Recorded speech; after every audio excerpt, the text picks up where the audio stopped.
Hello and welcome to this episode of AHT Creative Sessions. So today I want to talk more about music production, and I want to talk about the tempo. The tempo is very, very important. You want to, as soon as you start, you find the beat that you love, So go ahead and lock in that tempo. Play, pick up your guitar or the piano, or if you're singing, just go ahead and start singing or playing the guitar or whatever to that tempo, and make sure that it's the right speed for you. It's not too slow, it's not too fast, it's just right. So, you're inspired when you go back to that song, you know the tempo, and you're inspired to start working with that tempo.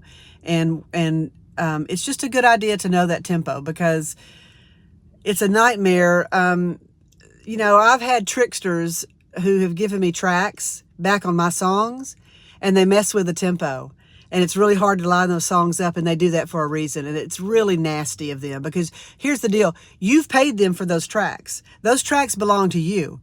So they shouldn't be sabotaging any of your tracks and giving them back to you without the right tempo and things not lining up. If they can't do that, well, when they have done that, I never went back to them again, because that's just nasty. It's like, you did the work, but you were paid for that work. So therefore, I want my tracks, and I want every freaking one of my tracks. It's very hard to find people in the industry that you work well with and that you can trust to do the right thing. But that said, lock in that tempo. And when you're in the studio with someone, before you leave with all your tracks, make sure they give you the tempo of those tracks. I would even make them pull it up and say, let me see the tempo on the board.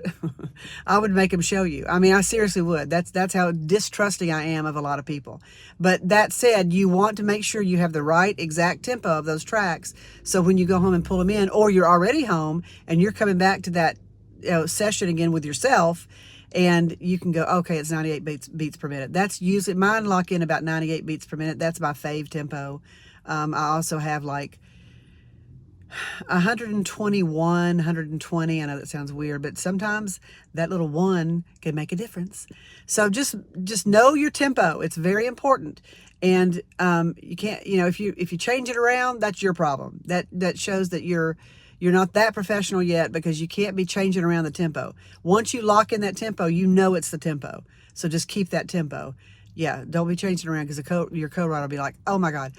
And especially if you already laid down a track to it, right? And you've got a tempo and it's at 98 beats per minute. And you're like, I don't know, that's too slow. Sometimes that happens. Now, sometimes it happens. And when it happens and you're both agreeing on it, you're like, dang it. And you got to start all over, and you got to get it, you got to lay down a track to the new tempo. So anyway, tempo, tempo, tempo. That's the subject for today's episode. Well, guys, thanks for tuning in, and y'all have a great day, and I'll see you soon. Okay, bye.